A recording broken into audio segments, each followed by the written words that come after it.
Jokowi lakukan blunder diplomatik, impian jadi sekjen PBB Ambia.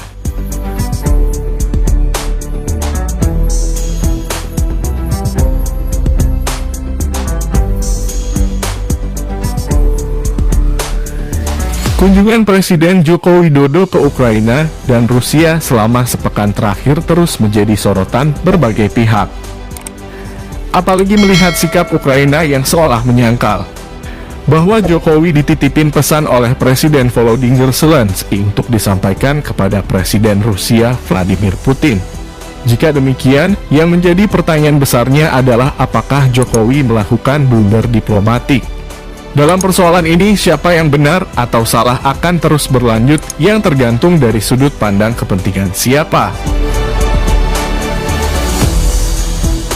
Pemuja Jokowi pasti akan terus menggaungkan mimpi Jokowi itu seperti menerima hadiah Nobel.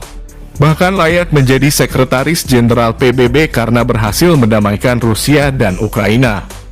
Sebaliknya bagi haters pembenci dari Jokowi, peristiwa ini menjadi semacam justifikasi yang tidak terbantahkan bahwa Presiden Jokowi memang senang ngibul. Menurut wartawan senior FNN Hersubeno Arif dalam kanal YouTube Jersubeno Point, pada Senin 4 Juli 2022, ada satu hal yang lebih serius lagi selain apakah yang satu ngibul atau tidak, yaitu persoalan terselenggaranya pertemuan G20 yang akan berlangsung pada November mendatang di Bali. Rosu menjelaskan, sukses tidaknya pertemuan itu akan menjadi pertaruhan politik Jokowi di dalam maupun di luar negeri sebagai presiden atau ketua G20, yakni tempat berhimpunnya 20 negara dengan ekonomi terbesar di dunia. Jokowi berkepentingan agar semua negara yang tergabung dalam G20 itu bisa hadir.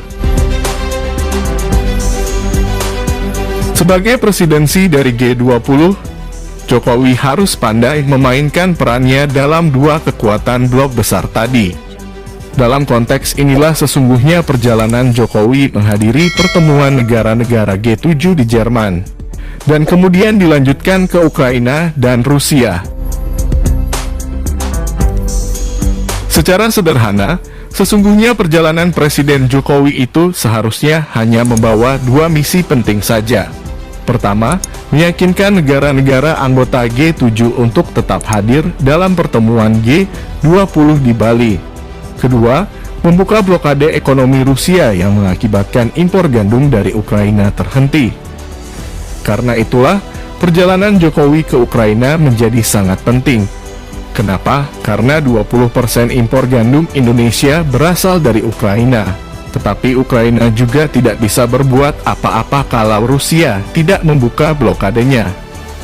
Misi Jokowi ini menjadi acak adut dan jadi bahan tertawaan, karena adanya agenda tambahan berupa keinginan Jokowi untuk berperan menjadi penengah antara Ukraina dan Rusia.